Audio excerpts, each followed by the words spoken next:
ప్రభుత్వం నడపడం చేతనైతలేదా? మోటార్లు వస్తావు, గేట్లు ఎత్తవు, నీళ్లు సముద్రం పాలు చేస్తున్నావు. మిడ్మానేర్ నింపుకుంటే లక్షల ఎకరాల్లో పంట పండదా? ఇప్పుడు నేను చెప్పిన కాళేశ్వరం రిజర్వాయర్లను నింపితే లక్షల ఎకరాల్లో యాసంగి పంట పండదా? ఈసారి కాలం లేట్ అయింది, వానకాలంలో సగం కూడా సాగు కాలేదు. మరి ఈ నీళ్లను ఒడిసి పట్టుకుంటే రేపు యాసంగన్న పూర్తి స్థాయిలో పంట పంటది కదా. నీ ఉద్దేశం ఏంది?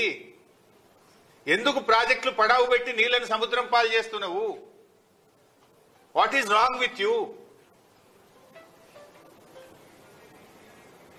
వెంటనే మేము రెండు విషయాలు డిమాండ్ చేస్తున్నాం. తక్షణమే రోజుకు 2 టీఎంసీల నీళ్లు తేవచ్చు ఎల్లంపల్లికి. 7 మోటార్లు ఉన్నాయి ఎల్లంపల్లిలో.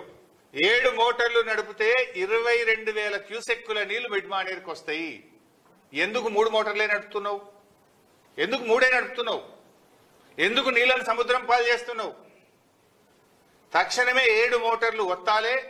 2 టీఎంసీల నీళ్లను మిడ్మానేర్కు, మిడ్మానేర్ నుంచి రోజుకు 1 టీఎంసీని అన్నపూర్ణ, రంగనాయక సాగర్, మల్లన్న సాగర్, కొండపోచమ్మ సాగర్, బస్వాపూర్ రిజర్వాయర్లకు తేవాలే. యాసంగి పంటలో లక్షలాది ఎకరాలకు నీళ్లు ఇయ్యాలని చెప్పి మేము కాంగ్రెస్ ప్రభుత్వాన్ని డిమాండ్ చేస్తా ఉన్నాం.